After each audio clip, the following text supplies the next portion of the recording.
Welcome to our channel. Today we how to log into VMware vSphere for managing VPS hosts, detailed guide step by step clearly. To begin logging into VMware vSphere, first, ensure you have the necessary credentials. Open your preferred web browser. In the address bar, type the vSphere URL provided by your system administrator. Press enter to navigate to the vSphere login page. Once the page loads, you will see fields for your username and password. Enter your username in the designated field. Next, input your password carefully in the password field. If your organization uses a domain, make sure to include the domain with your username. For example, you might need to enter it as domain/username.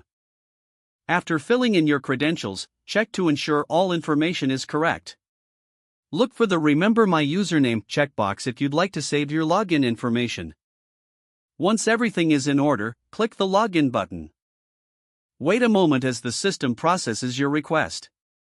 Upon successful login, you will be directed to the vSphere client dashboard.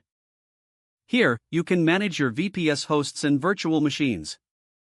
Explore the navigation pane on the left to find your resources. You can click on Hosts and Clusters to view and manage your hosts. To log out, locate your username in the top right corner of the screen. Click on your username, then select Logout from the drop-down menu. This ensures that your session is securely closed. Now you are ready to manage your VPS hosts effectively. If the page does not load, refresh the browser or try again in a private or incognito window. Make sure you are using the correct email address, then retype it carefully to avoid small typos. If your password is not accepted, use the reset option and create a new strong password you can remember.